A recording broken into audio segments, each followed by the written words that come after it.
All hear me clearly.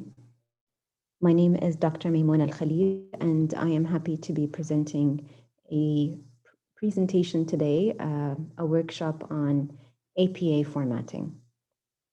It is a pleasure to provide this workshop at the invitation of the Center for Writing in English. So I thank the entire CWE team for the invitation, and I hope you find it a helpful and a fruitful time together. I see that some people are still joining us, so I'm just going to wait one more minute and then we can begin. Until people join us, I would like to go over some of the instructions for the individuals who have joined us now. These instructions, please ask that you mute your microphone while the workshop is taking place.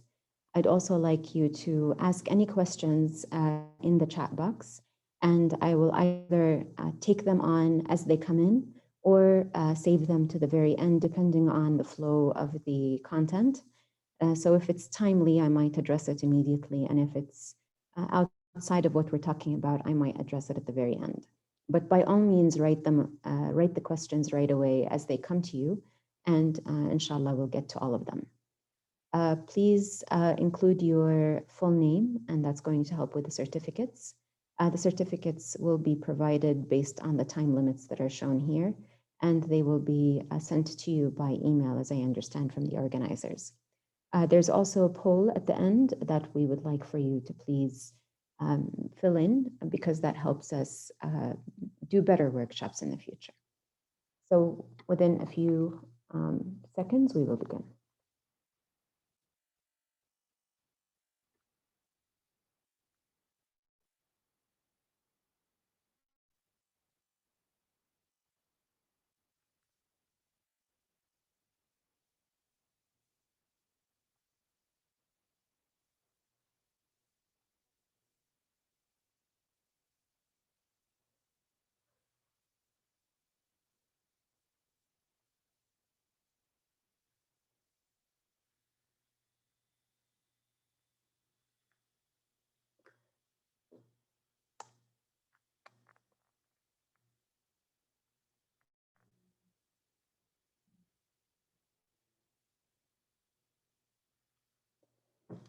All right, so we will begin now.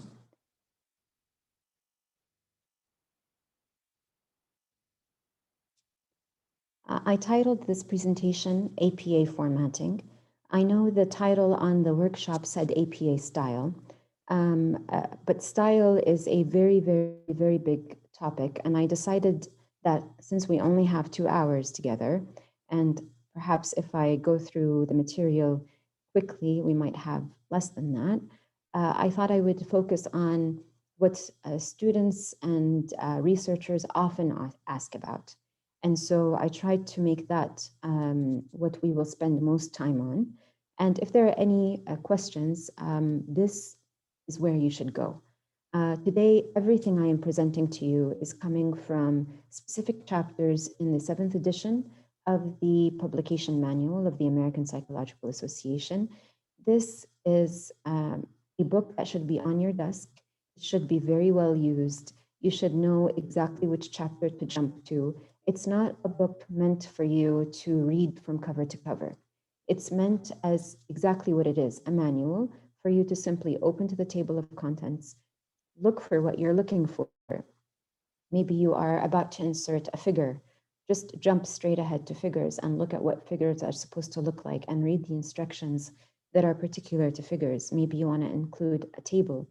Maybe you have a question about ethics. Then you would jump directly to the section on ethics. And so I highly recommend that you get this new 7th edition. This has been out for a few months now. They do come out with a new edition every 5 years or so. And I do recommend getting the newest edition every time it comes out, because there really are some significant changes.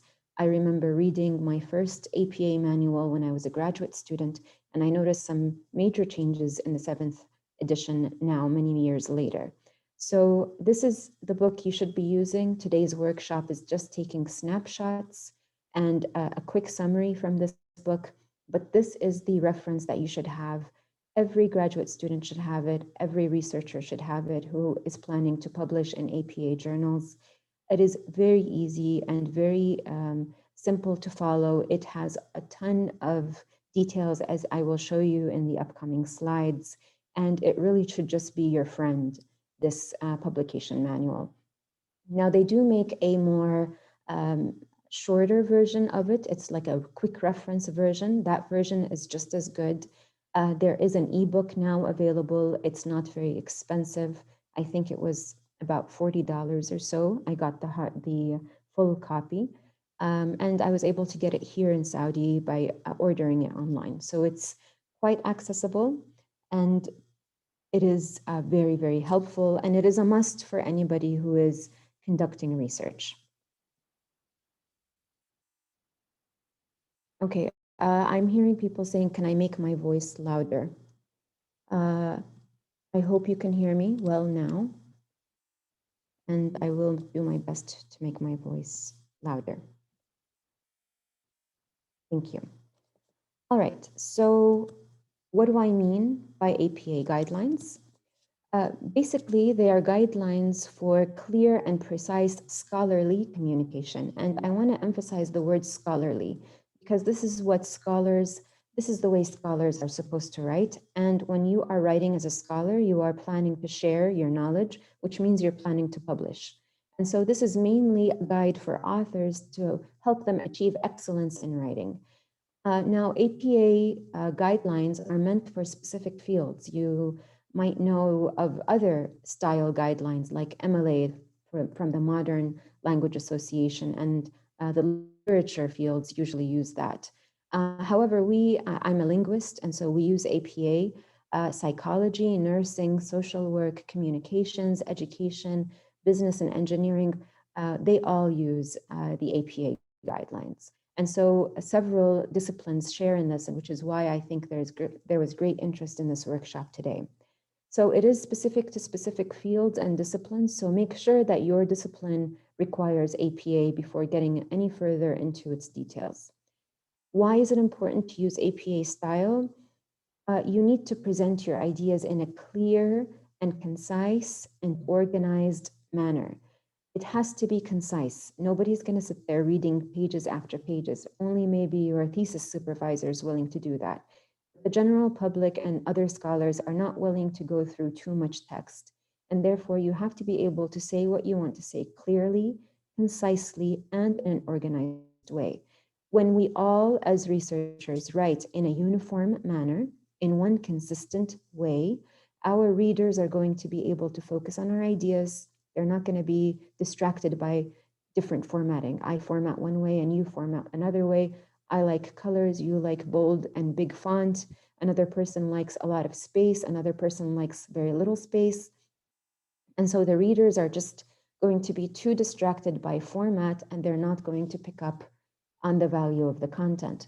When we start writing and publishing in a uniform and consistent manner, the readers are no longer distracted by these differences in formatting, and they will go straight ahead to our ideas. Another very important reason for using APA is that I can scan with my eye really quickly a paper and identify the section that I want immediately without having to read between the lines. And the only way I can do that is if we all write in the same way and we all format in the same way. Also, APA style goes into so much detail that it makes requirements of essential information. It tells me what I have to essentially include. That way, I include essential information, you include essential information, and every other scholar who's publishing includes essential information. And so when we all include the same essential information, we are not wasting our readers' time by having them look for omissions and mistakes in punctuation or differences in capitalization or differences in the presentation of statistics. And so when we all write in the same way, our readers' experience of our work is going to be amplified and is going to be so much more positive than if we all did our own formatting and our own styles of writing. So when does APA style work best? When your ideas flow logically, when you credit your sources, when your papers are organized predictably, yani I know each section what's going to come after it, when people are describing language that is respectable of people, when I plan ethical compliance and all my tables and figures are conveyed in a very engaging, simple, easy on the eyes, and consistent manner. So the publication manual that I just showed you, that is the authoritative source for anything related for APA style. Today's workshop, like I said, is only going to give you a glimpse. It is not the authoritative source. The authoritative source is the book. I recommend to every graduate student and every budding researcher to begin writing in APA style from the very beginning. Let it be your second nature. You should always write min al-bidaya in APA. Don't write and then go back and format it according to APA. Let it become second nature. Why? Because it's going to make your thinking so much better. You're going to be a critical thinker as you are writing instead of going back and thinking critically after writing. It's also going to make you a very precise writer. It's going to make you a very clear writer, and it's going to make um, you will see differences in how you write. Your sentences are going to get shorter. They're going to get more to the point. The more you read and you internalize the APA spirit, the APA essence, the more um, scientific you will become in your approach to writing. And of course, it's going to make you very respectful of the people of whom you are citing, even if you are critiquing them. But there is a way, a scientific tone that you will build as you go through the APA handbook and style book. Also, these skills can be applied to both student papers, students in university, and to professional manuscripts that usually graduate students work on for publication, or professors, of course, work on for publication and promotion. Now, there is a beautiful resource online. This is free entirely. So I personally like to have my book with me, but you can also just, if you have a quick question, go straight to the website. The website is here for you. It has a lot of samples, free resources, instructional aids if you want to teach APA to your students. It has a great number of supplemental samples as well, reference examples, sample papers, even guides on how to include color effectively. And also, there's a specific section for journal instructions and journal standards that people who are seeking specific APA journals can see. And there's a blog, and there are all the social media accounts on Twitter and Facebook and such, where you can ask a direct question and they will respond with a specific answer to your direct question. Of course, it's preferable that you're already familiar with APA before you ask an obvious question. So these are all just background information on APA, what it is, where you can find the resources. And so now we're going to get into some of the main ideas of APA. Like I said, today we're only scratching the surface, but I hope that our time together gives you an idea of what APA is. Before I get into any of this, I want to say that writing in APA style, ladies and gentlemen, is very easy. All it needs is one focused reading of a section, and then you can apply while looking at samples, and then that's all you need to do. One close reading, one close application, and you are good to go for a number of years before the second edition comes out. And I highly recommend doing that while you're still in graduate school, because, or while you're still in, in your bachelor's program, because that is when it sticks basically. So there are a few scholarly writing and publishing principles that we should go into quickly before going into the nitty-gritty of formatting. The line I have under the title here is an obvious line, but we need to mention it, which is different types of articles have different reporting standards. This is very, very important. Of course, If I have a quantitative article, I'm going to be writing it in a way that's different from a qualitative article, which is going to be written in a way that's different from a literature review article, and so on. And so there isn't one way to do all research articles. So you have to be, as a researcher, aware of the differences in structure, the differences in organization of every type of article that you are interested in reading and producing. So, for example, and I'm not going to spend too much time on this because I know you already know this, but for example, quantitative articles have numerical results. They're usually in behavioral and social sciences. They usually employ statistics, data analysis, modeling techniques. Often the design is experimental, so I might have groups with control groups and experimental groups and different conditions.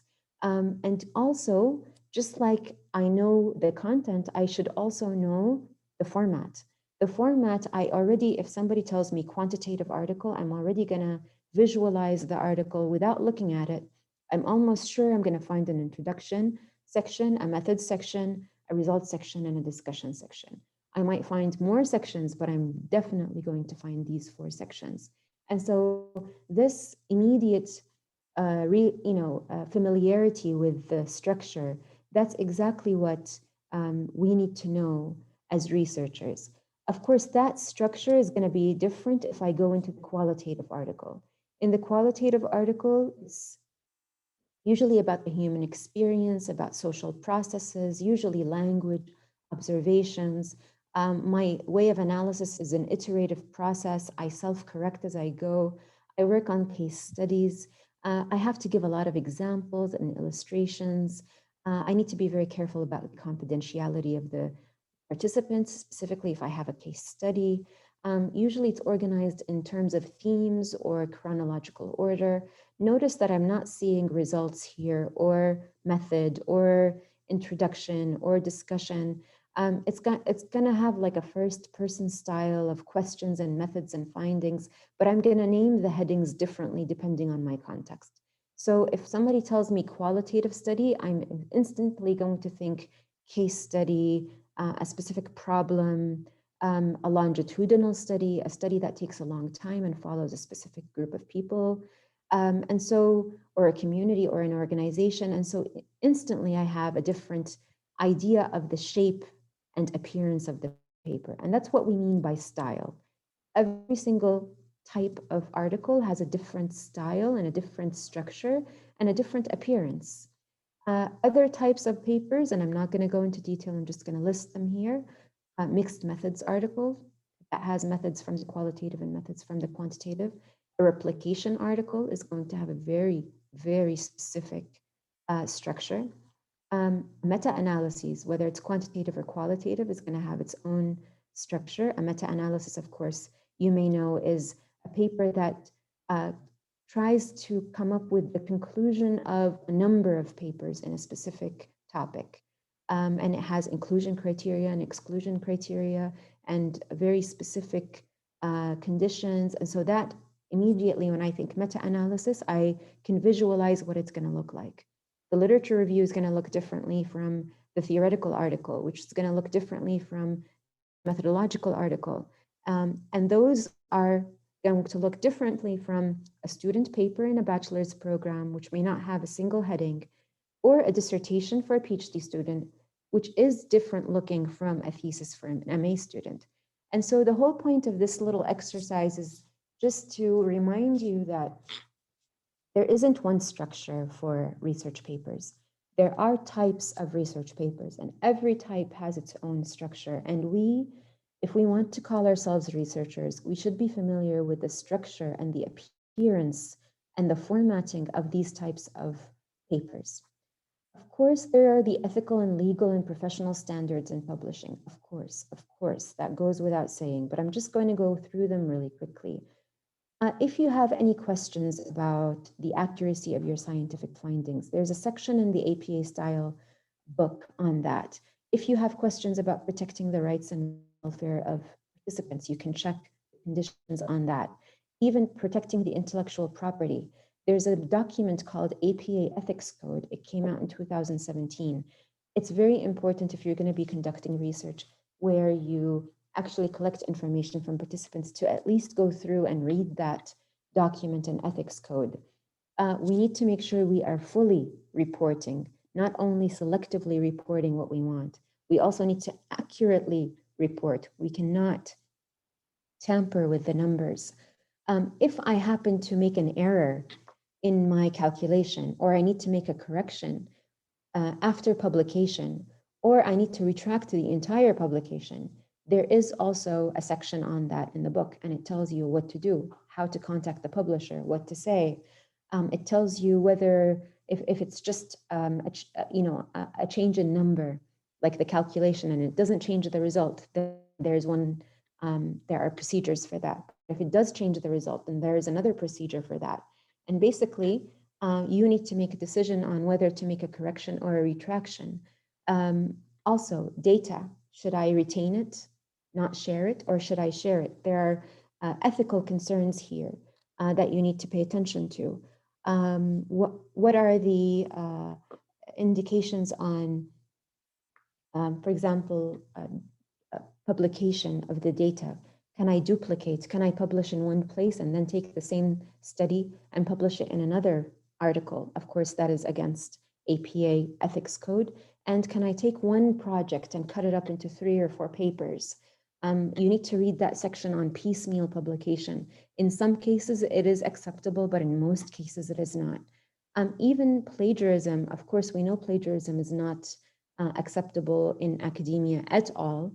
However, you could also commit self-plagiarism, and that is when you take what you've wrote and used it exactly as it is in another publication, and that is considered self-plagiarism. So these are all things that you might want to check at the very beginning stages of your work, in addition to obtaining informed consent, protecting confidentiality, and any conflict of interest. So those are all issues that are good for you to indicate in the beginning. Also, think about publication credits, order of the authors, which author is supposed to come first. EPA will tell you who to put first, who to put second, and who to put after. And these are all actually really important things, and they cause disagreement, and they cause fights, and they cause bad blood between colleagues. And so reading these sections, this is chapter 1 in the book, can really help in making these decisions in a very scientific and civil manner. And at the end, there's an ethical compliance checklist that you can make sure and you check before you go any further in the data collection or even starting your research. So that's a really quick overview of chapter 1. I know I didn't go into too much detail because those are sections that you really need to read in your own time and internalize. And I'm afraid I'm telling you something you already know. What we're going to go into in detail is this section here, paper elements and paper format. And here I have a part here that says consistency in order and consistency in structure and consistency in the paper format is going to allow the readers to really internalize and take in your ideas in a way that is very easy for them. All right. So there's a question here. If I write from my own previous work, is that considered plagiarized? It's only considered plagiarized if you are basically going to your old papers and doing control, copy, control, paste into a new published manuscript that you want to publish. If you are doing copying and pasting of entire paragraphs and sections of your work, and those sections were previously published, and you want to publish them again in another article, then it is considered self-plagiarism. So if you are only citing yourself, of course not. Your previous work, of course not. But it shouldn't be using the same exact sentences and the same exact paragraphs and the same exact sections as you did in a previous publication. All right. So we're going to move on now to the requirements. Of course, these are the requirements for a professional paper. You might look here and see the different sections. I'm going to give you a minute to read these sections, and I'm sure you already are familiar with them. but we're going to be talking about every single part here and how to format it according to APA.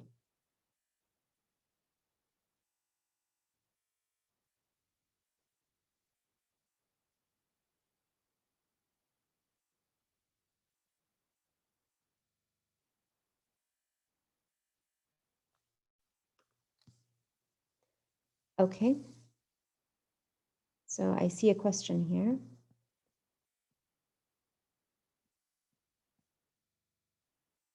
All right, so we look at these are the required elements, of course. We have a title page, we have headers and footers in the page, we have an abstract, we have text, the actual text, we have the reference list, and then things like keynotes and keywords and footnotes and tables and figures. And of course, if you're planning on submitting them,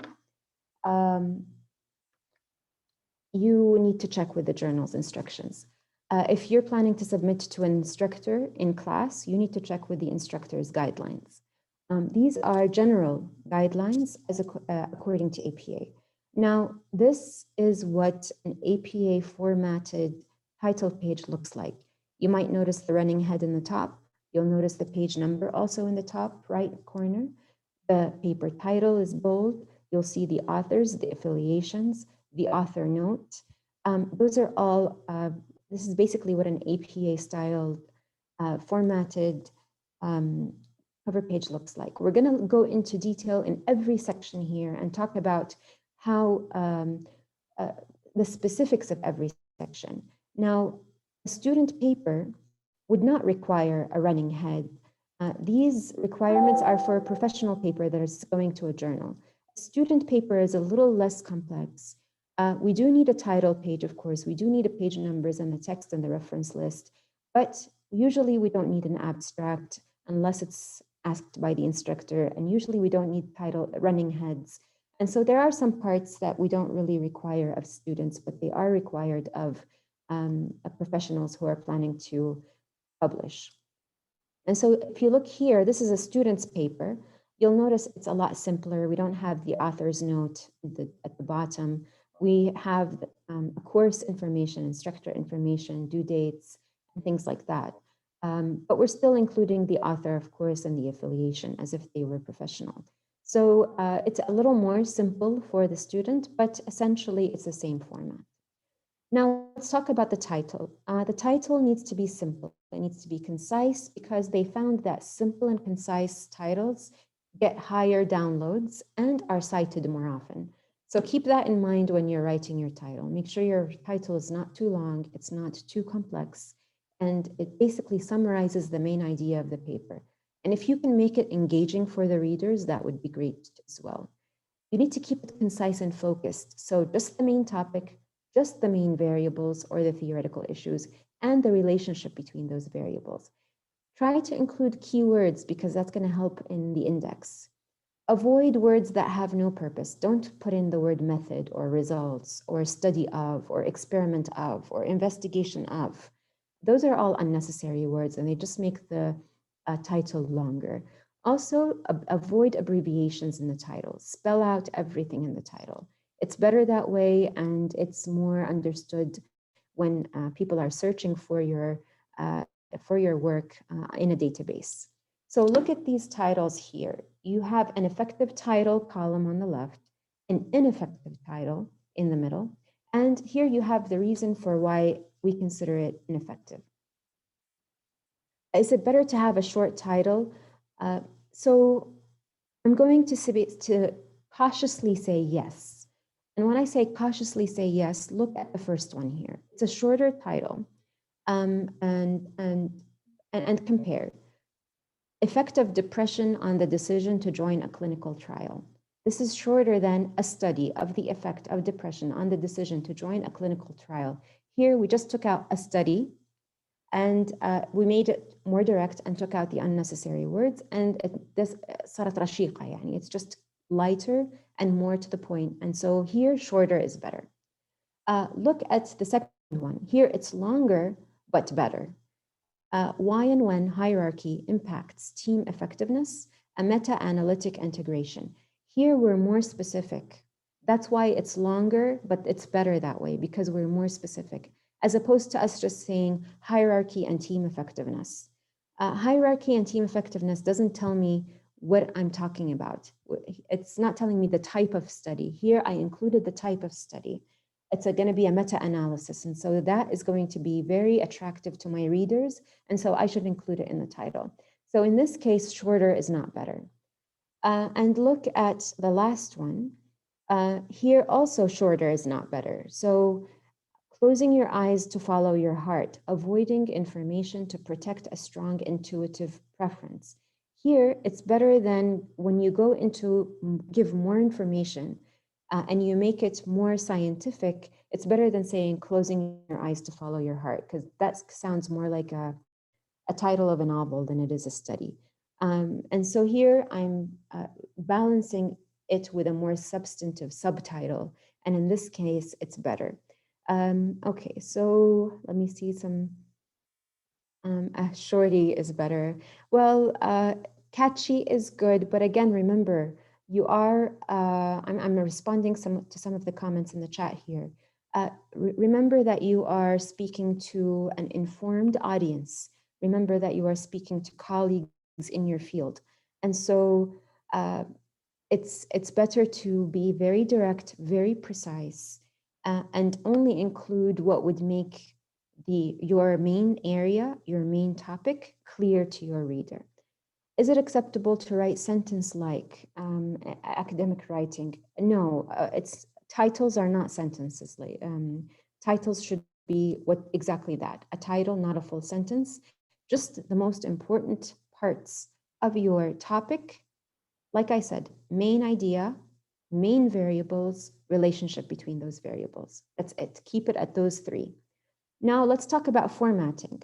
Of course, you're going to be using the title case. Title case means I capitalize every main word, but I don't need to capitalize the function words, the small words like of, on, articles, prepositions. I don't need to capitalize those small words, but I'm capitalizing all the main words. That's what I mean by title case. Okay. Of course, I'm making my title bold. It's going to be centered. It's going to be in the upper half of the page. Usually I hit enter about 3 or 4 lines, and then I include the title. So it's not at the very, very top. And when I start my text, maybe I'm going to include an abstract and then I start my text. But whenever I actually come to start my text, the body of the paper, I need to repeat the title at the top. So remember that, because some people just begin immediately with a paragraph without a title, and that's not according to APA. All right, so this is what we mean by a title. And just go back here so that you can see it. The title here is a few lines down from the top of the page. It is in bold. It is following the title case, where I'm only capitalizing the main words. And so basically that is how I am formatting it. Now we're going to move on from the title to the author's name. In the author's name, there's actually a lot to pay attention to here. Of course, you want to include your first name, your middle initial, and your last name. And here there's a recommendation from APA that says use the same spelling and the same format for your name every single time you publish. If you are changing the format of your name, one time you're only putting an initial, another time you're putting in your full father's name, sometimes you're not putting in a middle name at all. When you do that, it's going to be very difficult for people to tell if it's the same person who's making all these publications or if you're a different person. And because a lot of people share the same first and last name, you need to maintain the same shape and appearance of your name in all your publications. Of course, when you are the author, you don't want to include doctor before your name or professor or any of your degrees after your name, PhD, MA, and so on. Although you see that done in theses and dissertations usually allow for that, but actual manuscripts that are going to journals do not recommend that according to APA. We put our name after the title. We skip one blank line, blank spaced line. Our name should be centered, standard, meaning it's not bold, it's not italic, just regular font. If I have multiple authors, here is where you go and read the section on how to order the authors. Usually, the APA recommendation says the first author is the author who's done the most contribution. That's the recommendation from APA. But sometimes there's an author's agreement that people sign. And sometimes, for example, it's the supervisor's name who comes first because they are the ones who gave the student the idea and the design and the materials, and the student only basically applied it. And so they sign an author's agreement saying all this information and assigning with their approval. So here in this case, the contribution might be higher on the student's part, but the idea and the structure and the plan all came from the instructor or the supervisor. And so these are really important details to iron out with your co-authors. Very, very important to do this from the very, very beginning, not at the end, because keeping this decision and making this decision at the end is going to only complicate matters. And so whatever the order of the authors is, they should all be on the same line. All the authors come on the same line, ordered according to contributions, and these all are coming in the middle, centered, standard font. It's not bold. If I have only two authors, I separate them with the word and. If I have three or more authors, I'm separating with commas and then putting and before the last author. And if I have a suffix like junior, then I don't need to put a comma before that suffix. So notice how APA style book really gives you incredibly detailed information down to whether or not you include a comma. So this is why I'm telling you it's best to just open to the page and follow the guidelines when you're actually formatting your own papers. Now we're moving from title to author's name to the author's affiliation. Every author is supposed to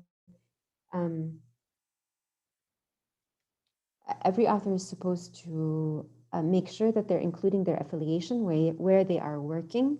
If you are a graduate student and you're not working, you are going to be including your university where you are studying. Now, some people have dual affiliation, meaning they work in two places. Maybe they are a faculty member in, for example, one university, but you're also a researcher in another research center in another university. And that's okay. But the maximum number of institutions that you could list is 2 institutions per person, per author. And also only include 2 affiliations if both institutions are contributing equally to the research. So if you're doing the research in another institution, you don't need to include your first institution, but basically only include the institutions that are contributing to the research. So either they are giving you grant money, or they are offering you their labs, or they are offering you their resources, their libraries, their students. So somehow they are actually contributing to the research. Those are the institutions you include and you specify as your affiliation.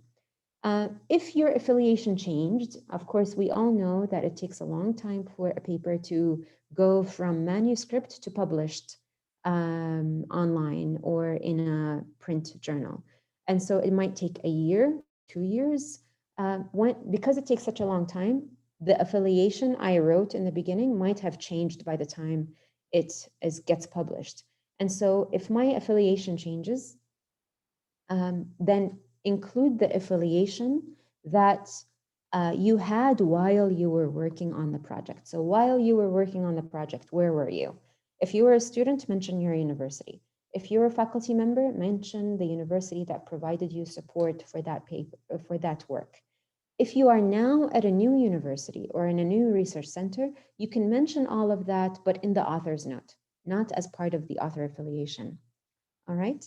Now, what if you have a non-academic affiliation? If you're academic, of course, you're going to include your department first and then your university name. You don't need to include Saudi Arabia or Riyadh or anything, because If you're at King Saud University, looking up King Saud is going to tell me it's in Riyadh, Saudi Arabia. So I don't need to include any unnecessary information.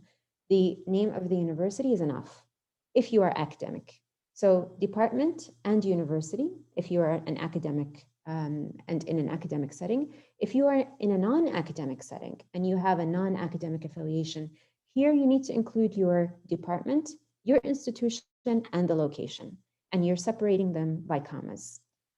If you are an author that you're not affiliated to anything, you could be just a freelancer, you could be just a private business owner.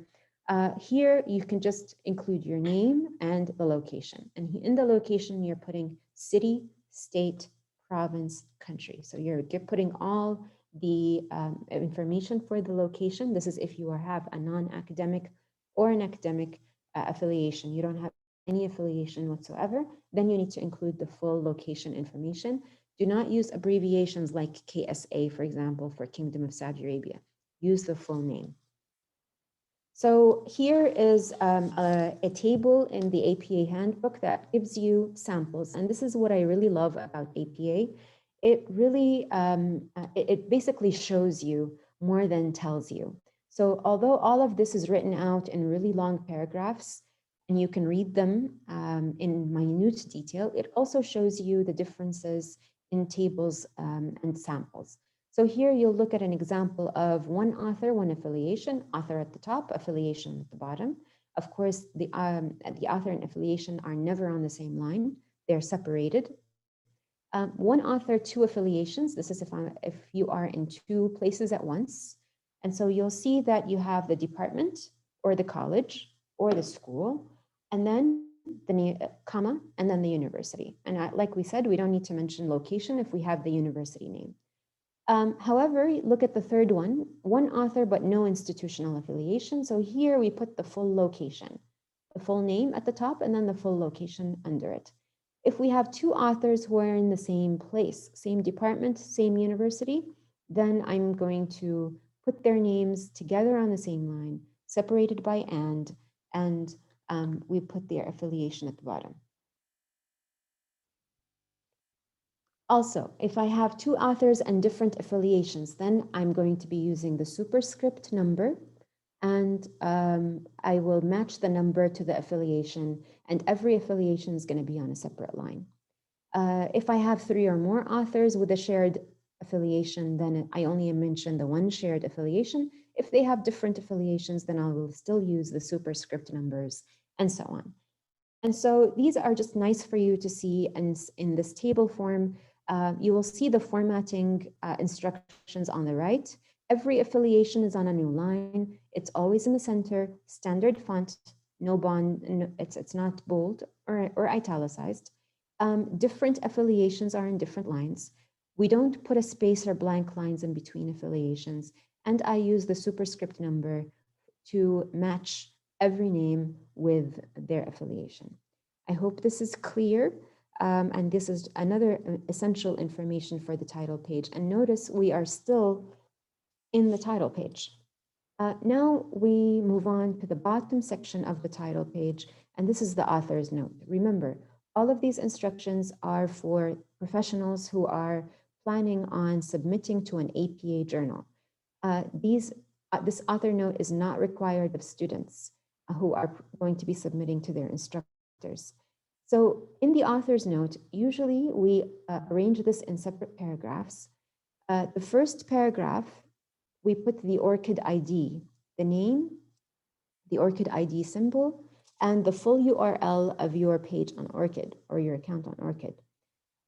Okay, can we get these slides? I'm happy to share them. And I think, I'm not sure from the organizing team if this is recorded. It should be recorded and available on our YouTube channel, on the CWE, the Center for Writing in English YouTube channel. So maybe they could chime in the chat and confirm that. All right, so these paragraphs are going to be organized as such. The first is your ORCID ID name. In the second paragraph, you're going to be mentioning any change in your affiliation, and they even tell you that they even give you the sentence with blanks in it for you to fill out. You need to, if you've changed your affiliation, just put author's name is now at and put a different affiliation. So say in the past you were at King Saud and now you are at some new research center, then you can say the author's name is now at and include the new research center. This section can also be used if the author has died since writing the paper, and that happens sometimes. And they can acknowledge and say the author's name has passed on, and indicate the date of when the death occurred. Sometimes people like to know that. And perhaps maybe if they were previously specified as a corresponding author, then they would change that because would, of course, would not be able to respond. All right. Yes, they just, thank you, CW admins, just confirmed that this workshop is recorded and it's going to be available to you on the Center for Writing in English YouTube channel. So I hope you make use of these slides. Of course, in the third paragraph, this is where you include any disclosures, disclaimers, acknowledgements. If your study was registered and it has a registration name, registered by a grant, and it has a number, include that number. If you're going to be sharing the data, for example, it's going to be as part of supplemental information on the website of the journal, include that. If you have connections with previous data sets, for example, this paper uses or utilizes the same data set for another paper that was published previously, you want to mention that. If there's a published report that is related to the same data set, you might want to publish, you might want to indicate that. If there is any conflict of interest for any one of the authors, you also have to indicate that. If there is no conflict of interest, you also need to indicate that there is no conflict of interest. If you have an organization disclaimer, sometimes you might be working at King Saud, but for example, King Saud might say, King Saud is not responsible for the views mentioned in this paper, مثلا. For example, maybe that would be something that your organization might want to include as a line, then you would include it here in this third paragraph. If you've had any financial support, a grant from a scholarship program, a grant program, a research center that has provided you with financial support or logistic support, you could indicate that here in the third paragraph. Any special agreements of authorship also could be indicated here. So this is where you indicate all these details. In the last paragraph, that's where you include the contact information of the corresponding author only. So you don't need to put the information of all the authors, but usually if there's a group of authors, then we would agree on who the corresponding author would be. And then we would include this author's name, their complete address, mailing address, and then the email, separated by commas. And so if we want to look at it, you could see it here. Author's note, there's a title, bold in the center. And we use also case, title case, meaning I capitalize the word author and I capitalize the word note. And then I indent and include the ORCID ID for the two authors. If you do not have an ORCID ID, you don't have to worry about that. Just don't mention anything here. But if you do, include it. And then you'll see the second paragraph. Here, there's a change in affiliation. And so here it says Kelly M. Lister Landman is now at the Business Computing and Social Sciences Division, Department of Psychology, Delaware County Community College. So here, this is a full sentence, and so it ends in a full stop. And it's basically telling us the new affiliation for Kelly Landman. And then the third one, this is where you have disclaimers, disclosures, any details here. They wrote, we have no known conflict of interest to disclose. That's the only thing they have here. And then the last paragraph, the fourth one, they mentioned the correspondence concerning this article should be addressed to, they chose Kelly. And then you see her full address down to the zip code, and then the email in the end. And of course, you don't need to put a full stop here. And so this is usually looking at the formatting instructions on the right. This is usually at the bottom half of the title. You skip one blank line after the affiliation, so you can separate this section. And you write author's note as a label. It's bold, it's in the center. And you indent the beginning of each one of these paragraphs. So there is an indentation as if it's a new paragraph. And there we don't label first, second, third, and fourth paragraphs. They are without labels according to APA. So now we're moving on to the running head. Notice that we are still in the title page. All of these recommendations are only about the title page.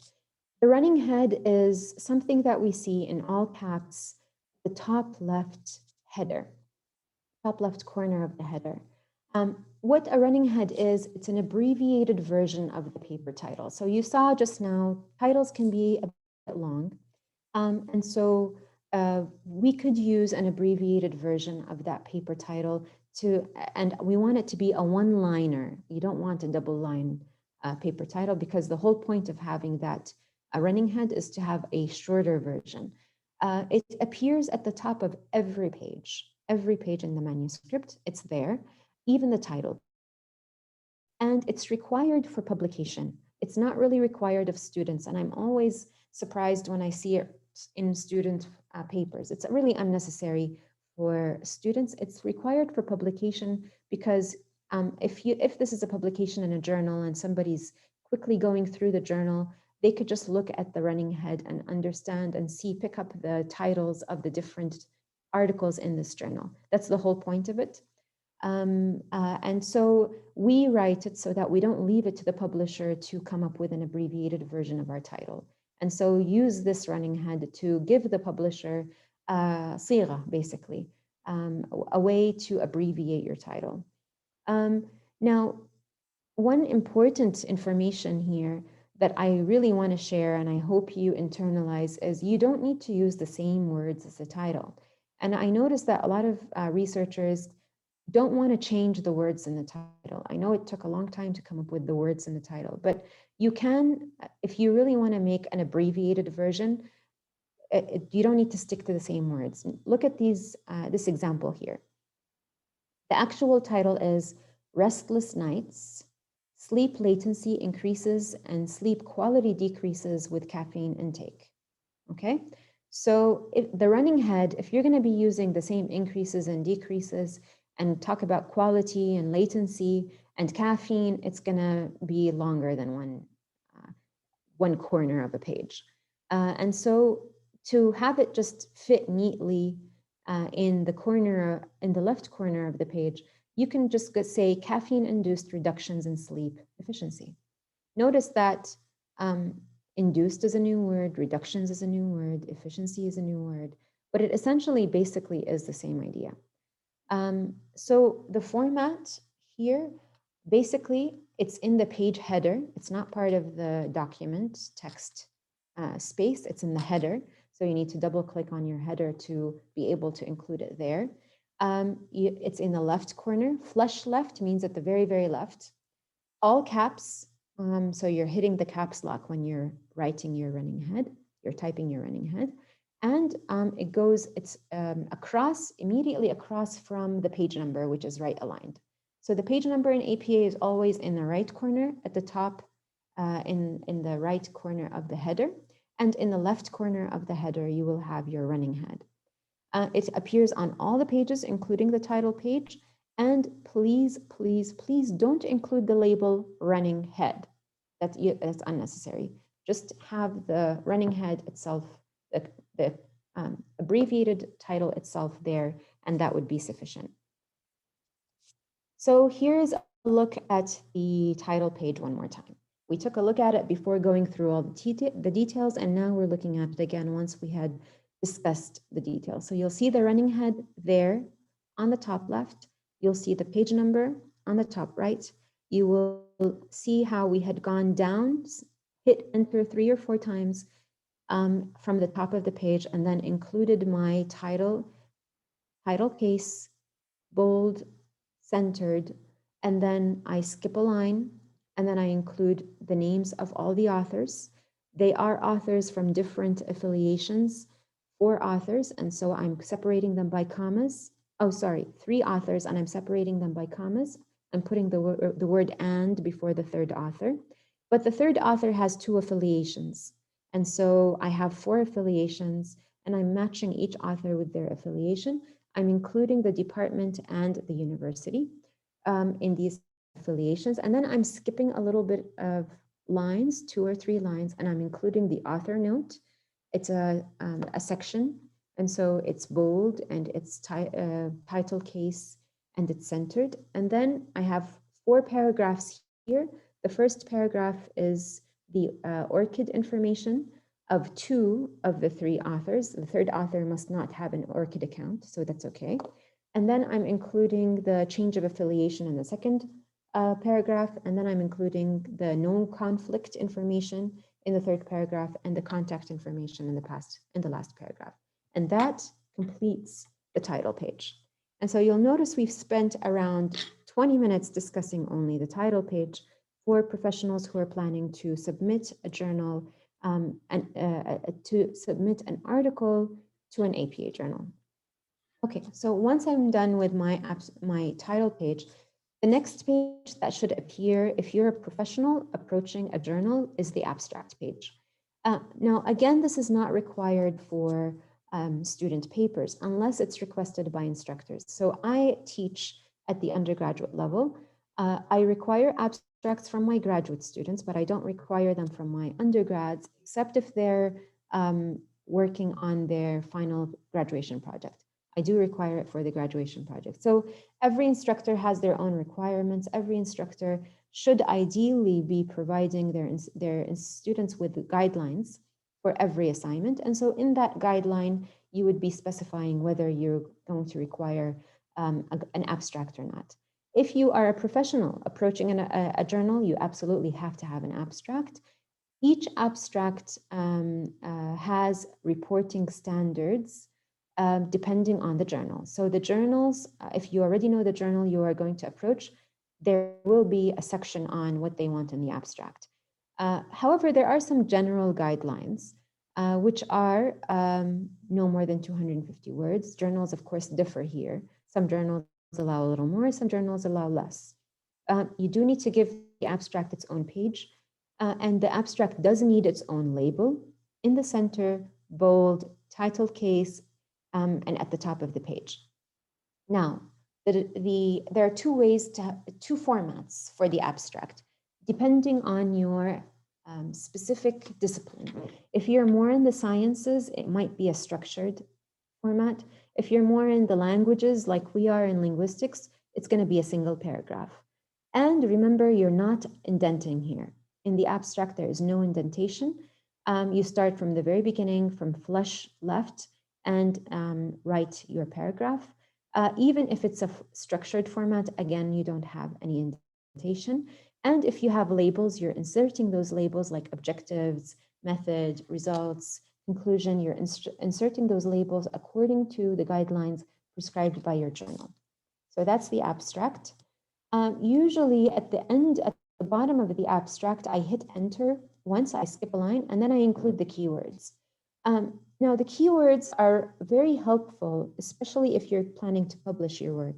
And that's because these are the words that when people type them in the search box, they pull up your article. So you want to make sure you are choosing common keywords, keywords that people would type in the search box so they can find your work. You don't want to include too detailed words or words that are not very common, or words that people wouldn't think to search for, because that would keep your work from being found.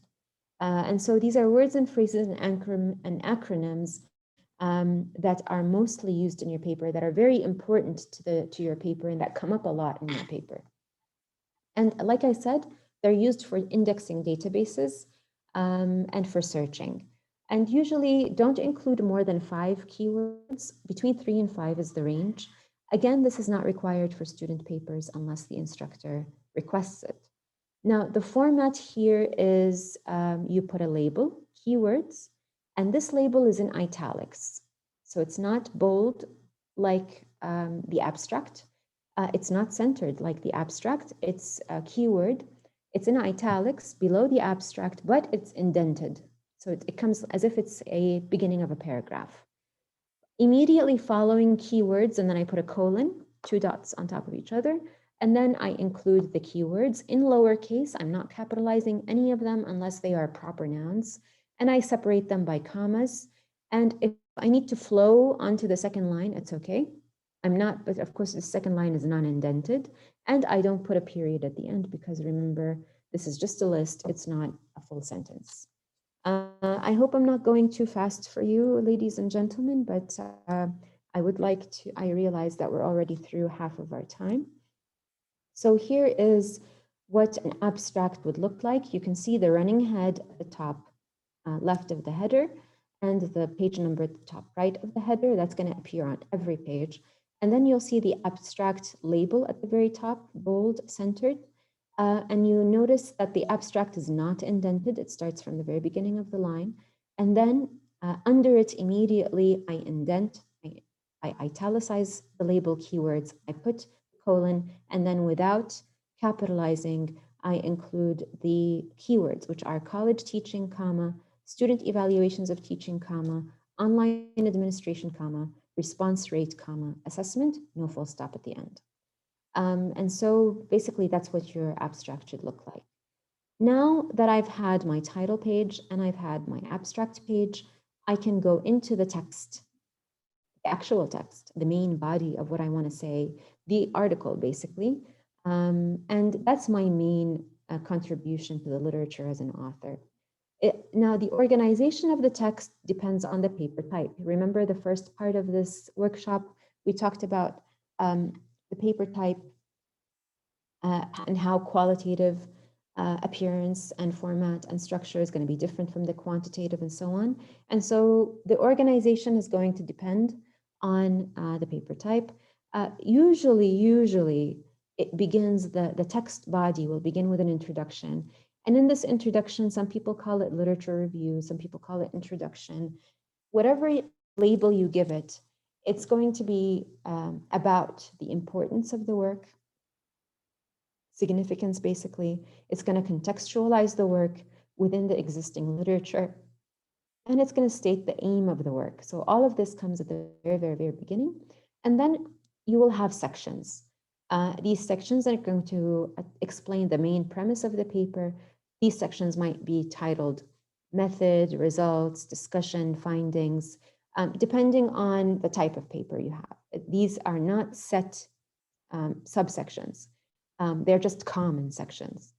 Now, if I have brief papers like student papers, I may not have a single heading in a response paper, for example. So, but if I have a full manuscript for publication, I probably will have some subheadings. Now, the format of the text, of course, I'm going to start on a new page. So a new page for the title page, of course, a new page for the abstract page, and then the third page is going to be my text. And remember, I'm going to be repeating the title at the very top, and I'm going to be making it bold and title case and centered. So I'll repeat the title, and then the text is left aligned, the actual paragraphs. They're going to be in double-spaced paragraphs. Those paragraphs are all going to be indented, and I'm going to be using some headings as needed. It's not a must, but if you feel like you need a heading to organize your text, break it up into logical sections, then use headings.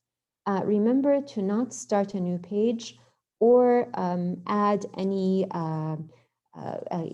extra lines in between headings. So if you move on from the introduction to the method, you don't need to put the method in a separate page. And you don't even need to put a line between the introduction and the method. Just keep flowing down without any space or any divisions or any breaks between the parts of the single paper. Because remember, it's one body, one text. All right, so here's what a sample paper looks like. You'll see the paper title is repeated at the top, and then you will see that I begin the paragraph with an indentation. And notice how we don't write the label introduction. APA frowns upon that. It doesn't think an introduction need to be labeled as introduction, so refrain from that. Just go immediately into the paragraph, and then you can use, you see the headings here on the left, genetic factors, environmental factors, and so you can put your heading, it's going to be on the left, it's going to be bold. Again, you're using sentence case, where you are capitalizing the main words, and then beginning paragraphs that are indented normally.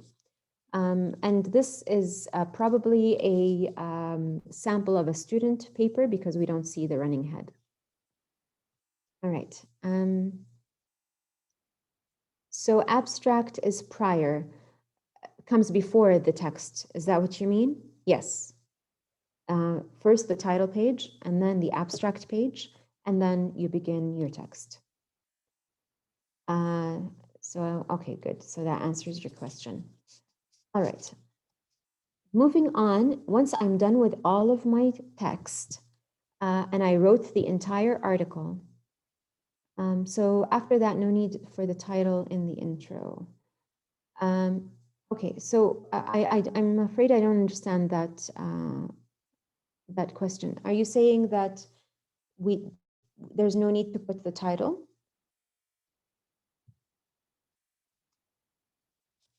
Okay, let me go back and show you. So this is a very good question. Okay, so this is what my title page looks like. All right, I have all the information we talked about. And then this is what my abstract page looks like. In the abstract page, I only have the running head in the top left. Okay, no title in the abstract page. When I come to the text, I should have the running head. I'm a professional. I should have the running head. هنا مو ظاهر لكم. It's not shown here in this sample, but I should have the running head, which is an abbreviated version of the title. I should have the page number at the top right. And then I should have the title again, the full title, not the abbreviated title, the full title. And then I begin the introduction without the label introduction. Is that clear?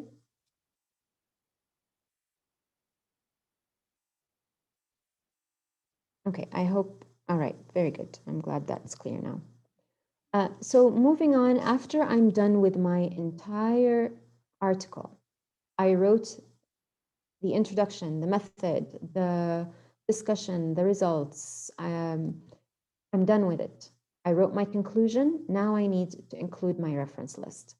Of course, while I was writing, I'm sure I was citing many, many works as I was going along, especially in the first section, especially in the introduction, or if you have a literature review, you're definitely going to be relying on many, many, many resources. And so the reference list is a reliable way for your readers to locate those works. I'm sorry, that's a typo. It's not words. It's to locate those works that the authors have cited. And of course, it's a way also to acknowledge the previous scholarship that has come before us as authors. And we document and substantiate all the statements I am saying about the literature. So whatever I say about the literature, I need to include a reference. And this reference is going to be basically telling you where I got this information from. So that it's not my information, it's information that I've gotten from another resource. And then I'll put for you the last name of the author, comma, the year. And if it's a quote, I'm going to put comma, the page number. Now, I did not go into the specifics of referencing because that's a whole chapter in the APA, but I will give you really quick tips on those as they come along. So in the reference list, remember your reference list, akid, is not going to be exhaustive. You're not going to include every single work that has ever been published in this topic. You're going to be selective, of course, but you're going to have a sufficient number of works that motivates your research and that tells me that you are a well-read researcher and that you have covered your bases and read the essential works in your field. So this is a tricky balance, by the way. And graduate students have a tough time making that balance between mentioning every single work and selecting only the works that have a direct link and a direct relevance to the paper that they're writing. And this comes with practice. Now, when it comes to formatting the reference list, graduate students make a lot of mistakes in this section. Although APA is very, very, very clear on it, and there's, like I said, an entire chapter on just referencing. Now, of course, I'm going to start a new page for the reference list. It comes immediately after the end of the text and before I include any tables or figures or appendices. So the reference list comes immediately once I'm done with the text. I put a label, I call it references, I capitalize the references, it's in bold, it's centered. And then I double space all the reference list entries. You might say, what? I have a lot of references. How can I double space them? It's going to take so much space. Yes, they do take so much space. Dissertations have reference lists in the 20 and 40 page range. That's okay. And the reason you double space them is because it's very important that you that whoever's reading them can review them, understand them, follow them, and so that you can include all the details and the details can look clear and are easy to follow. So yes, they are all double spaced. And interestingly, the indentation here is very specific and to references. It's the opposite of a paragraph. So in the paragraph, the first line is indented. In the references, the first line is flush left, but the rest of it is indented. And that's called, you can do that quickly if you put all your references in Microsoft Word or any word processing software. You highlight it and you hit Control T. That's going to do it for you automatically. You can find that formatting option in the formatting options. It could be done for you automatically also. And so there are so many ways you could do this. Yes, hanging means it's the indentation is on the second and subsequent lines, not on the first line. So the first line is at the left and the subsequent lines are indented. And of course, there's a whole section on how to order your references. Generally, we say there's alphabetical order, but if you go into the chapter on referencing, there are so many instructions on how to order your references and what to bring first, and if you have references in 2 languages.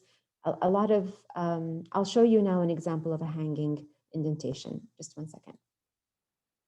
I see there are several questions about hanging indentation. And so with us, because we're bilingual, and I assume many of the attendees of this workshop are bilingual as well, we sometimes rely on Arabic and English references. And so there is information on how to reference translated works, how to reference Arabic works in their original, English works in their original, and so and how to organize them and order them. So all of that, unfortunately, it's beyond the scope of today's workshop, but I will point you to that chapter, and it's going to be a good investment of your time, trust me. Let's look at what I mean by a hanging indentation. So if you look here, this is a references page. You will see the running head at the top left header. You'll see the page number at the top right header corner. And then you have references. This is the label. It's bold, it's capitalized, it's centered. And then you'll see the first reference. Notice how the references are alphabetized, beginning with references with the letter A. Now you'll see that the first line is flush left. Flush means at the starting من بداية السطر, from the very beginning of the line. And then the rest of the reference is indented. So line 2 and line 3 are indented. That's what we mean by hanging indentation. So it's the opposite of a paragraph. If you look here, the paragraph, the first line is indented and the rest are all flush left. It's the opposite here. So the ladies who asked me in the chat, I hope it's clear what I mean by a hanging indentation. Now, you don't have to do this manually. Like I said, there are so many tools in your word processing software that will do that for you. You can use the keyboard shortcut I just showed you, the Control T, and it's going to do that for you after you select the text. The references are usually done at the very, very, very end. And you can do that very simply, and it takes no time at all. And there are actually some software like EndNote and Mendeley and things like that that will do that for you. So depending on whether you have so many, if you don't have that many references, only a page and a half, or 2 or 3 pages, then you can do them manually. If you have pages and pages and pages, if this is a PhD dissertation, an MA thesis, a manuscript that is quite long, and you have several pages of references, then I recommend that you get the help of software that is quite easy to use. So here, like I said, you see the reference list, you see the journal articles, the book reference, and of course, there's a different way to reference a journal from a book, from a newspaper article.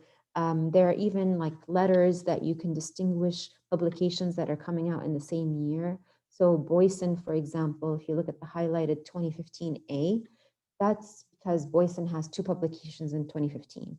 And you'll see it right under it. He has the first publication, 2015A, and under it, 2015B. And so because I want to distinguish what information came from which publication, I will be referencing it using these lowercase letters.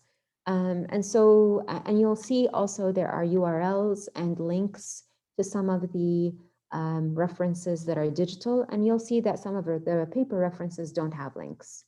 And again, all of this information can be found in the specific sections on references in the APA handbook. I'll move on now to footnotes. Now, is it okay if I write a manuscript without a single footnote? It's not only okay, it's ideal. Footnotes are not recommended. Only use them if you absolutely have to include additional information, like copyright attribution or something like that. And putting it in the text would be distracting. So think twice, 3 times, 4 times, 5 times before including a footnote. Ask yourself, is this something I should include in the text? If it is, then just include it in the text. And the footnote should be very brief. It shouldn't be a paragraph long. It should really be only essential information. So only include it if it's going to strengthen your discussion. Remember that every footnote should convey only one idea. And for example, you could say more information could be found in the supplemental material online. So you could refer them in a footnote. Now, every footnote has a super number, superscript number that you're putting at the top that shows you which footnote, where it is in the text, and you look down and you match it with the footnote in the footer of the page. Now, we call that a call out, a footnote call out. So we do it like this after punctuation. So you put the number 1 or the 2 or 3, depending on its order, in your text. The little 1 superscript comes after a comma, after a period, after any punctuation. It comes after the punctuation mark, not before. However, if you have a dash, that's an exception. If you have a dash, it's going to come before the dash, exactly like that, how I'm showing you. If you have a parentheses, then the number should be inside the parentheses. So these are all APA guidelines on where to put the superscript number if you are using footnotes. So always put it after punctuation. Unless you have a dash, put it before the dash and include it inside the parentheses, not outside the parentheses. Never, ever, ever put a space before the footnote call out, before the number, the superscript number. It should be directly after the word or directly after the punctuation, never a space before it. If you're going to refer to it in the text, in the actual sentence, capitalize footnote and mention the number. So footnote 1 includes information on so-and-so, or footnote 3 or footnote 8, and so on. Now, if you're going to be using the footnote function, you have 2 options. You can either put the footnotes at the bottom in they call it the footer of the document.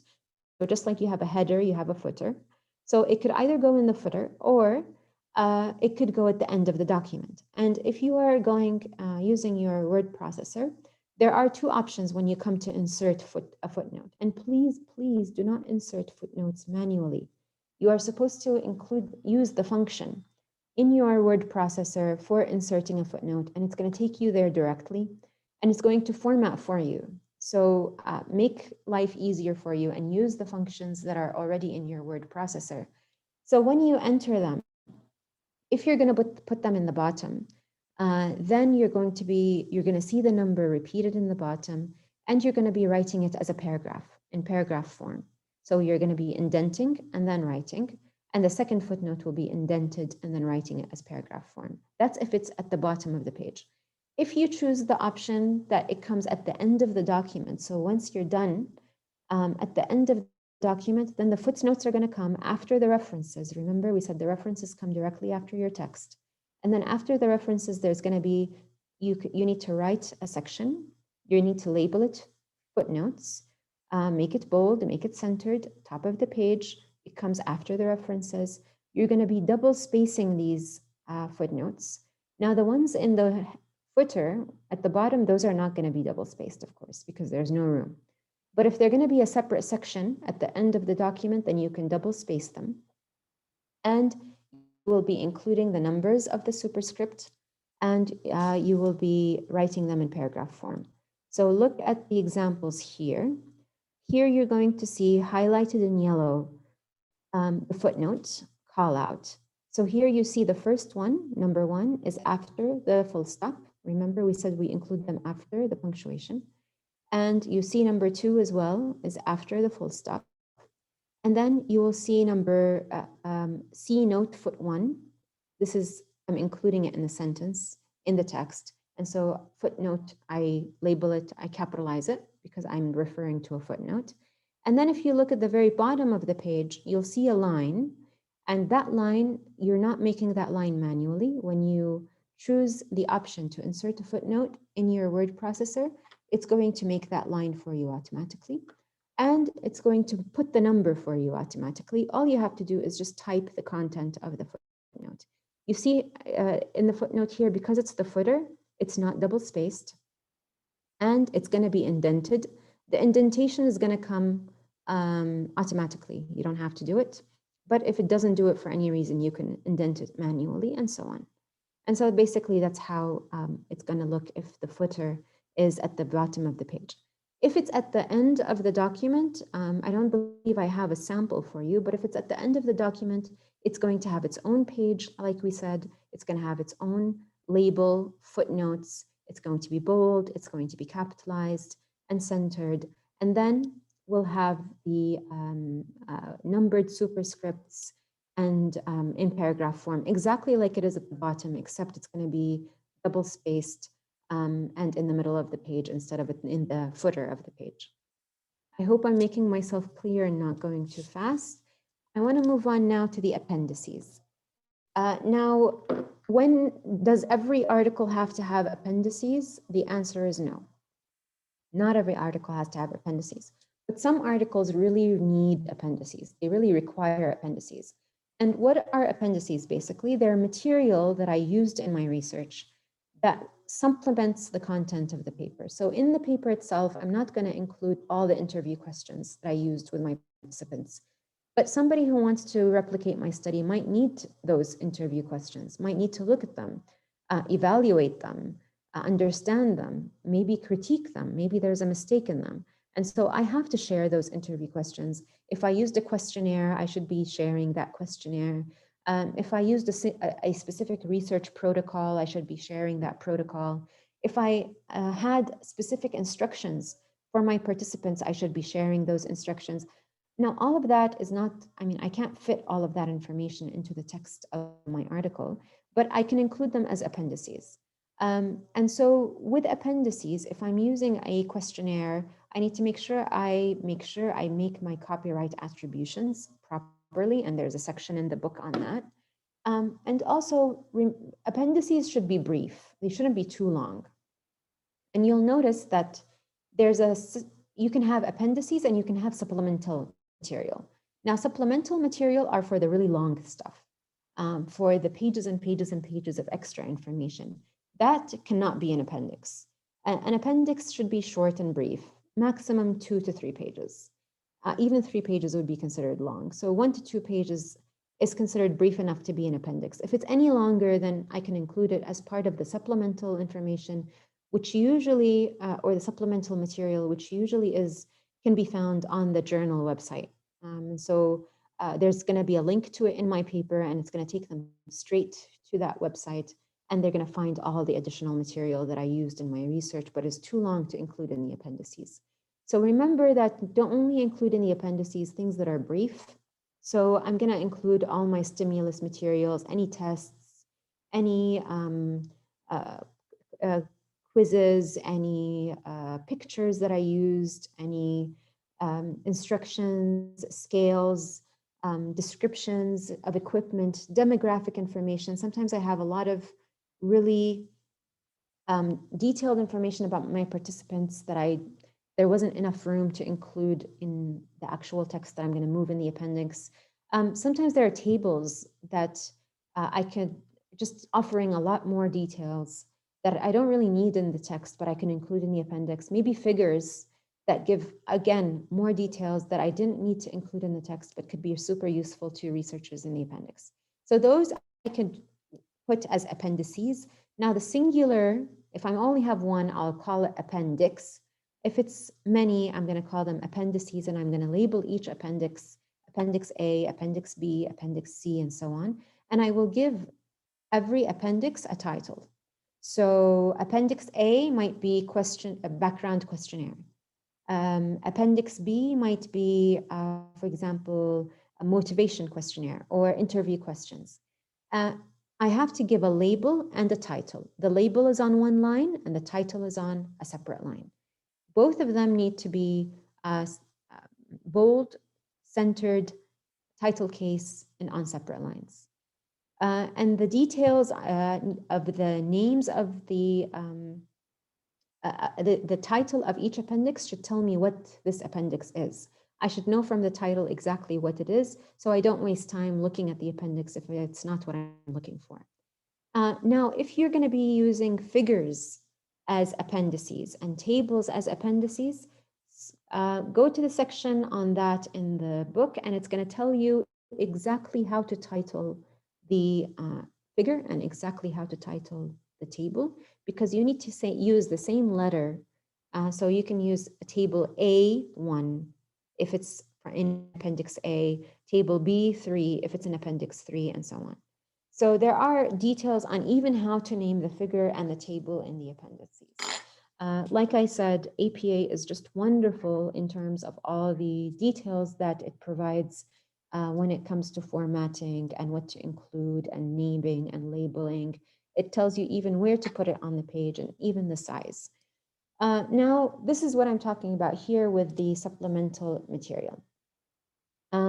Supplemental material here, it's usually published only online. Like I told you, the journal articles might say you could, if you have additional information, we can offer it for readers online. And actually, some journals are starting to require some supplemental material when you're submitting information. For example, data files. Some journals are starting to require the actual data files and making them available as well. Now, these might include video clips, if you have video clips, audio clips, animations. Some people might have lengthy computer code, especially if they created an application or created a software. You might have mathematical or computational models that you would like for the researchers who are going to do the same work you're doing to look at and to have. You might have super oversized tables, like Excel sheets that go on and on and on. That, of course, you can't include as an appendix, but you might want to make it available for researchers and readers. You might have intervention protocols and guidelines on steps on how you did this. These are going to be very useful for people who are going to replicate your research.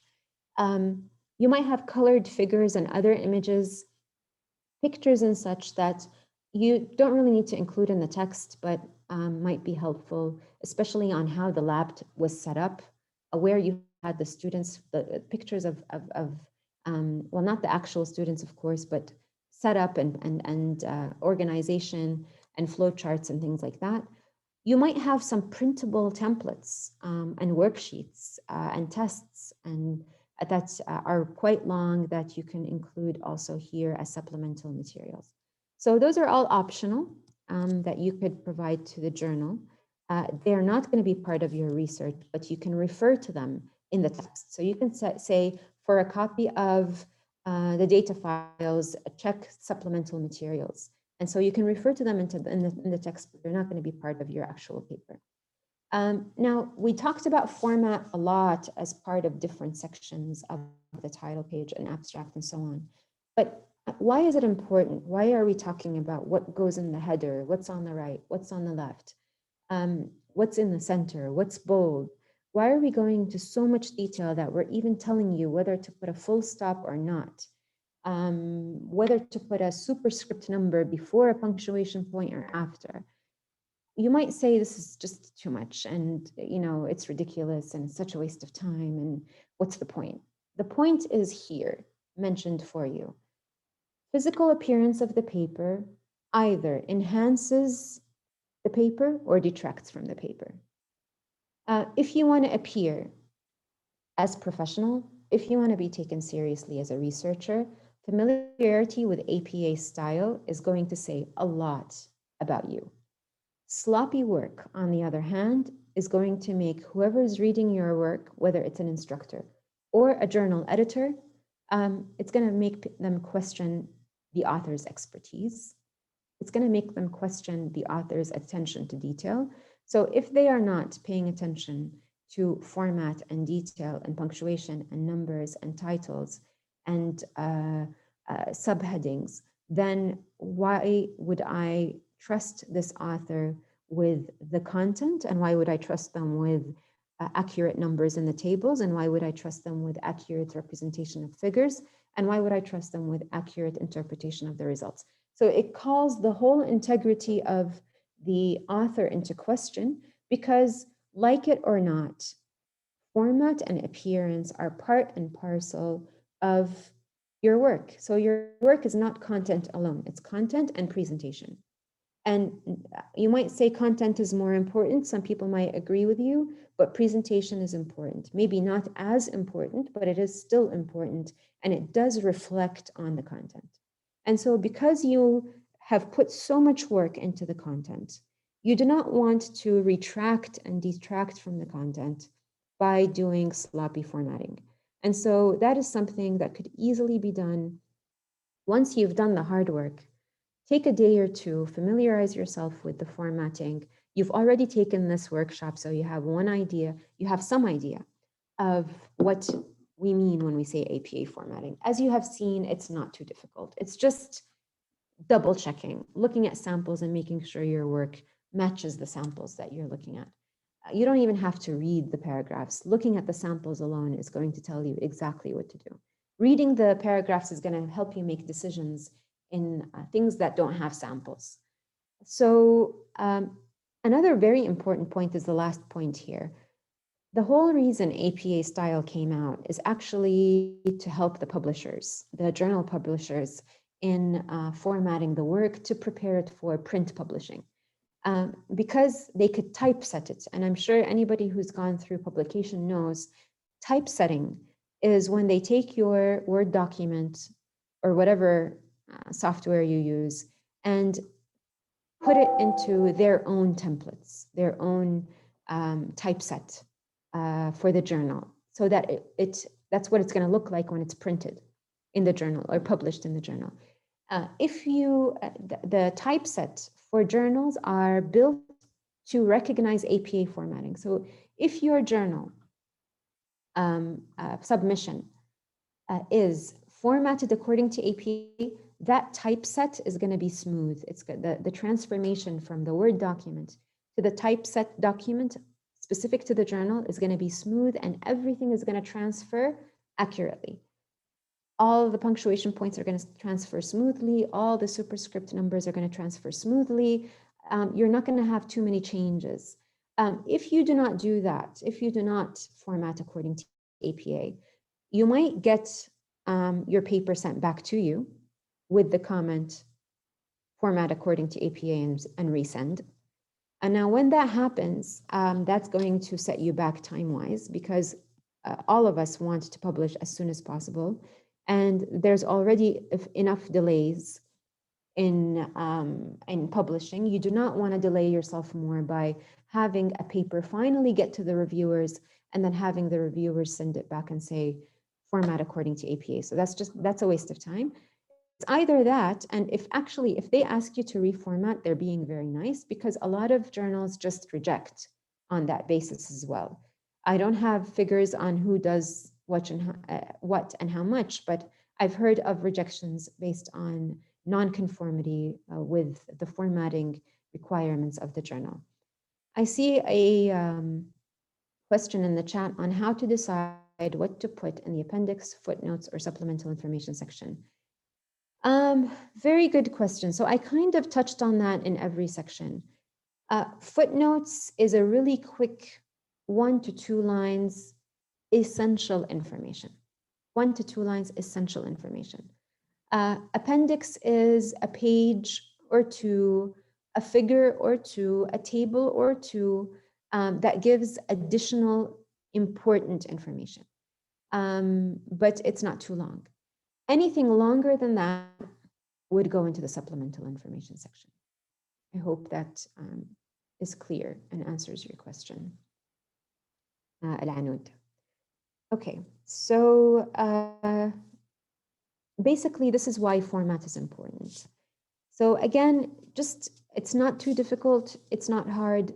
All it takes is take a moment. We're coming into the summer.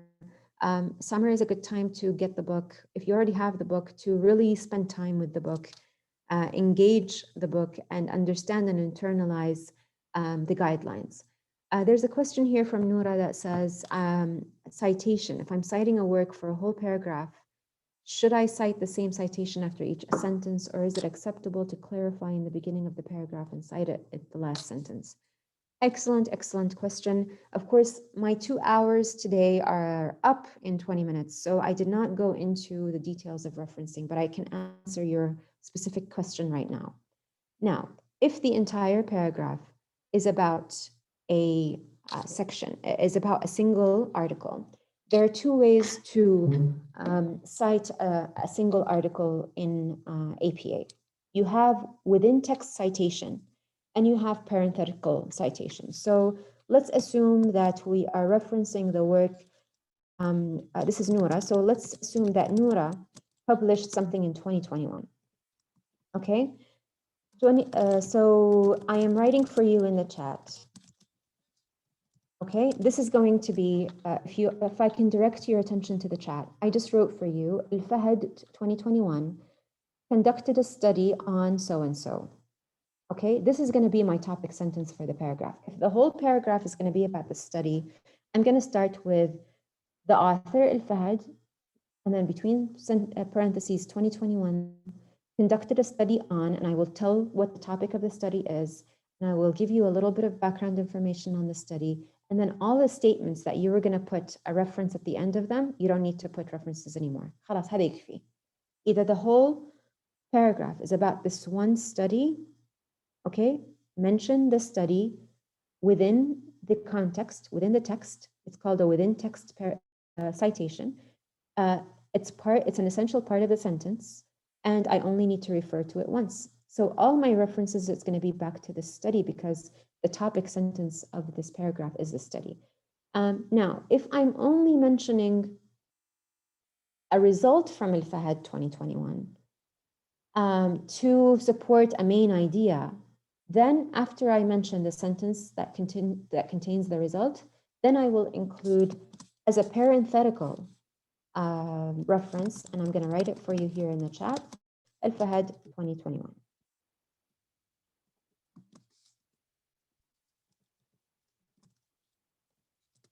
Like this.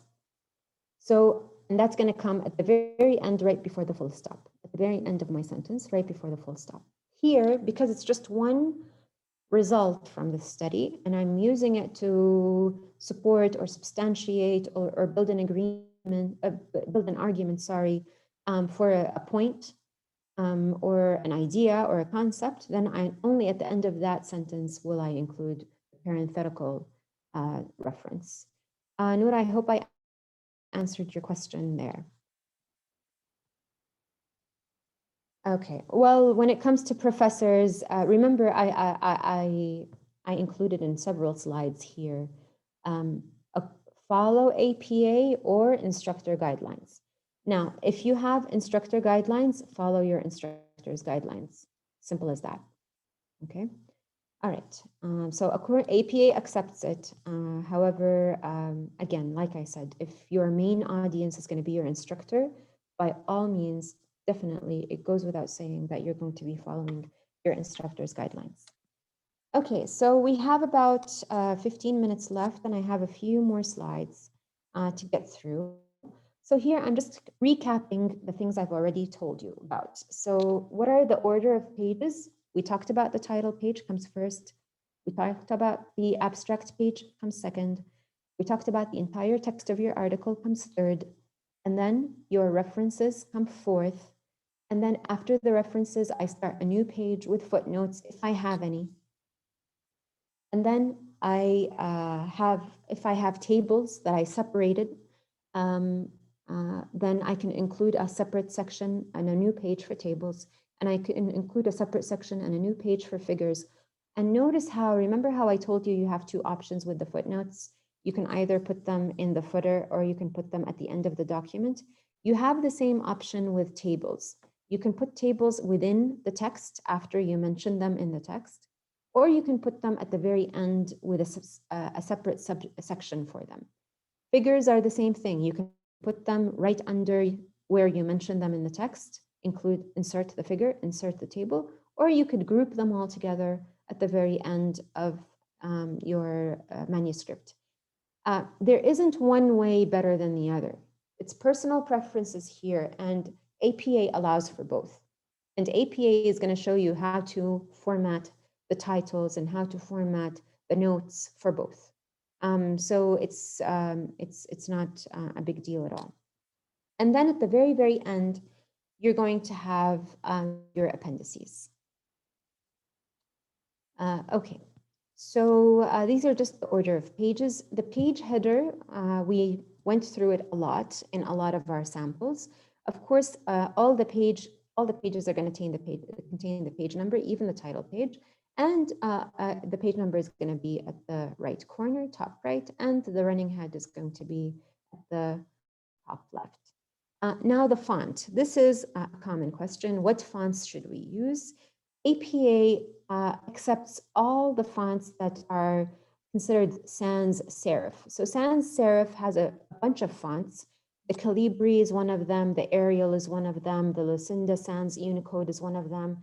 Times New Roman, the most commonly used, is one of them, and the Georgia. And here, with every different font, you have a recommended font size. So 11 point for Calibri, 11 point for Arial, 12 point for New Roman, 11 point for Georgia. And it's very good to get used to just choosing one.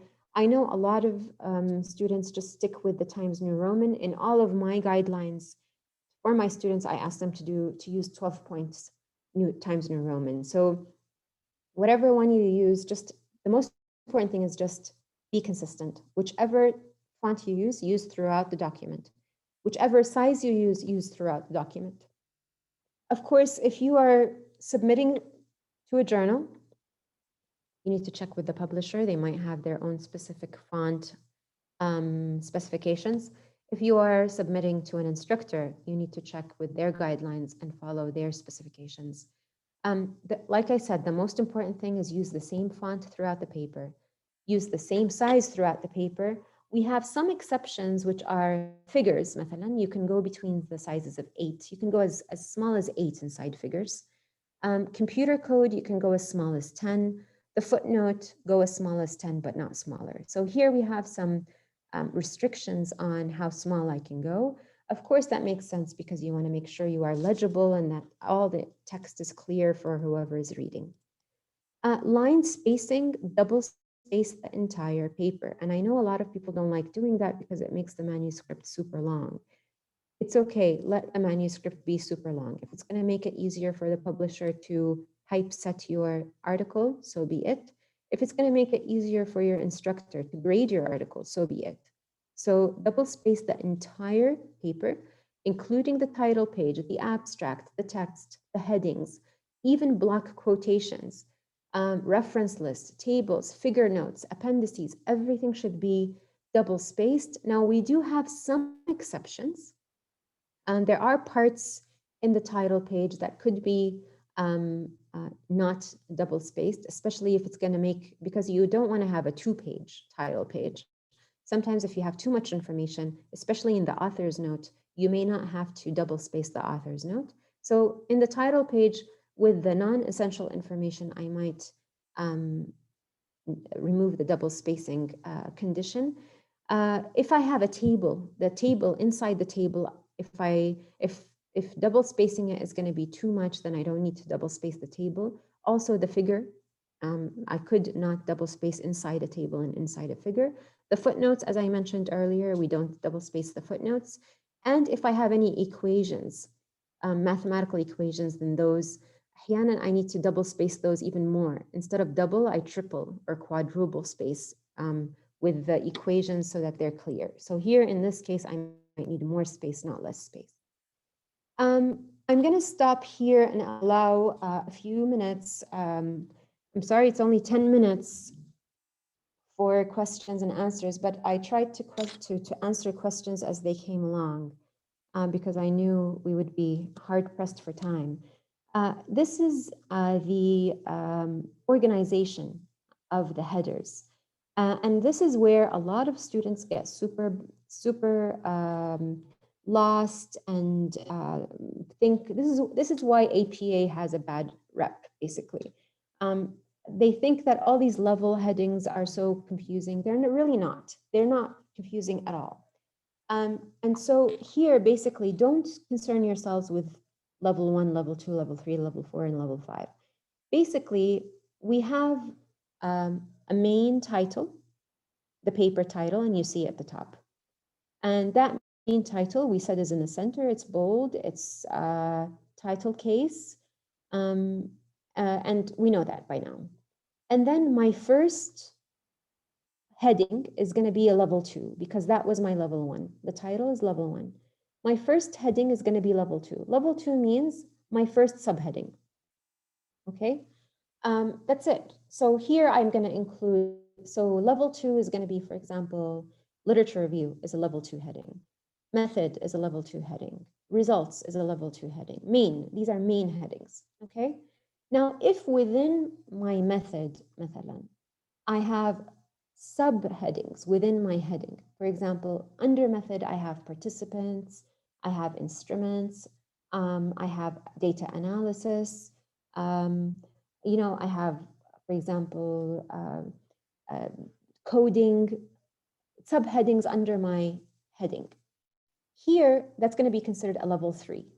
So basically what APA does is it has different formatting instructions for each level. So the formatting instructions for level 1 and level 2 are the same, except level 1 is centered, the title is centered, well, level 2 is left aligned, okay? Now, if you go to level 3, you'll see that it's bold, it's left aligned, but italicized, okay? So level 3 is italicized. If I have under level 3 more subheadings, then I indent. I indent without italicizing. And notice I put a period here, a full stop. Okay? If I have even more subheadings under the level 4 subheading, level 5, then here I'm italicizing. So notice that basically you're going from bold and center to bold and left to italicized and so on. So it's really quite simple. Just all you have to do is look at the picture, which is why I'm telling you the samples are very, very helpful. And having the book handy and on your desk. Personally, my APA book is never on the shelf. It's always somewhere in the corner of your desk or, handy where you can pull it up immediately. because you just want to flip to this page and double check about the formatting of the different headings that you have.